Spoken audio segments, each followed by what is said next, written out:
लगभग 1 महीने बाद आखिरकार वह दिन आ ही गया जिसका इंतज़ार हर भारतीय दिल से कर रहा था। 23 अगस्त 2023। आज के दिन भारत ने इतिहास रच दिया। भारत चौथा देश बन गया जिसने चांद के सरफेस पर अपने लैंडर को सक्सेसफुली लैंड कर दिया है, और साथ ही भारत पहला देश है जिसके लैंडर ने चांद के साउथ पोल यानी दक्षिणी ध्रुव में सॉफ्ट लैंडिंग कर लिया है। यहाँ कुछ लोग सोच रहे होंगे कि नासा एक ऐसी स्पेस एजेंसी है जिसने आज से 50 साल पहले ही इंसानों को चांद पर भेज दिया था, लेकिन वह चांद के साउथ पोल में एक लैंडर को लैंड क्यों नहीं करा पाया है। तो देखो, जो चीज़ सुनने में आसान लगती है ज़रूरी नहीं है कि वह करने में भी आसान हो।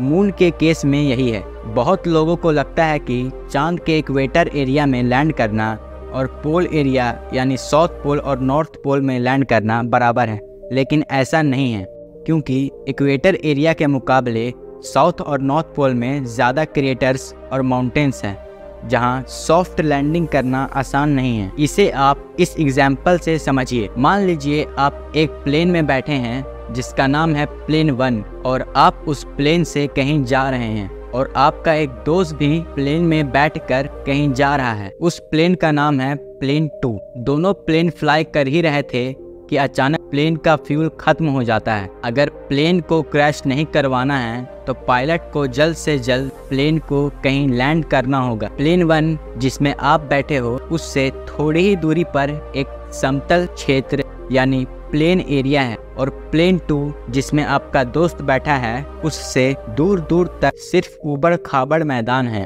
तो बताइए कि आप और आपके दोस्त में से किसका जिंदा बचने का चांस ज़्यादा है।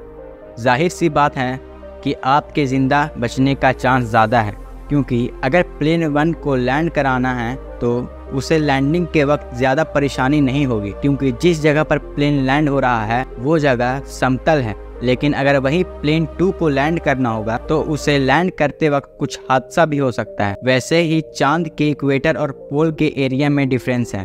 अब कुछ लोग सोच रहे होंगे कि साउथ पोल में सॉफ्ट लैंडिंग करना इतना ही मुश्किल है तो इंडिया साउथ पोल में लैंड क्यों कर रहा है, वो इक्वेटर एरिया में भी अपने लैंडर को उतार सकता है। इसका जवाब बहुत इंपॉर्टेंट है, तो ध्यान से सुनिएगा। चांद का साउथ पोल, जिसे चांद का डार्क साइड भी कहा जाता है, वो हमारे अर्थ से छुपा हुआ रहता है।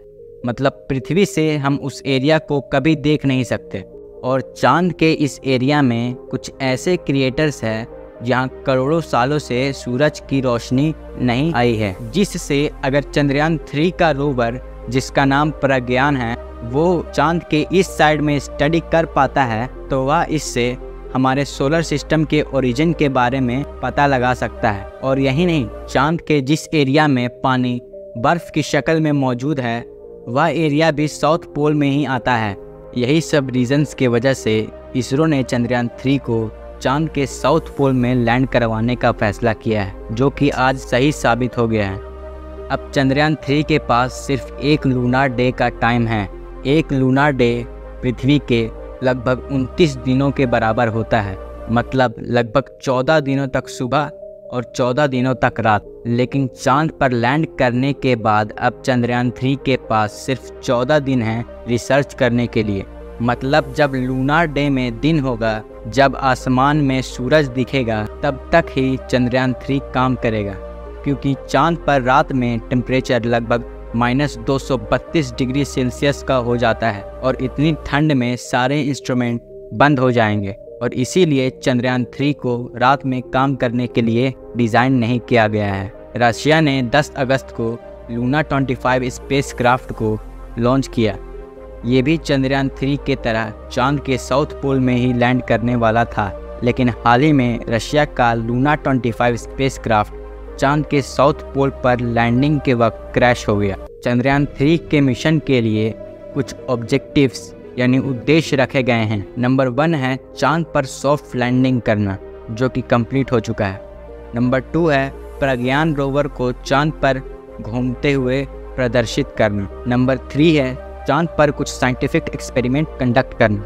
नंबर 4 है सारे इलेक्ट्रॉनिक्स को, मतलब जो भी इंजन्स और थ्रस्टर्स हैं, उन्हें फिर से एक बार रीचेक करना कि वह ठीक से काम कर रहे हैं कि नहीं। नंबर 5 है नेविगेशन, गाइडेंस और कंट्रोल, मतलब जो सारे इंस्ट्रूमेंट्स जिनका कनेक्शन टूट गया है उन्हें फिर से कनेक्ट करना।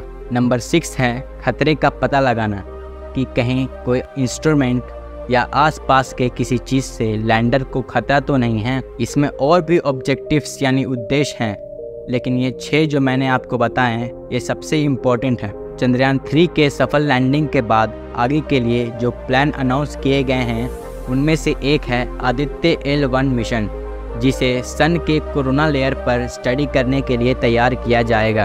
अगर आपको यह वीडियो अच्छी लगी हो तो इस वीडियो को लाइक कीजिए और ऐसे ही इन्फॉर्मेटिव वीडियोस देखने के लिए हमारे चैनल को सब्सक्राइब कीजिए।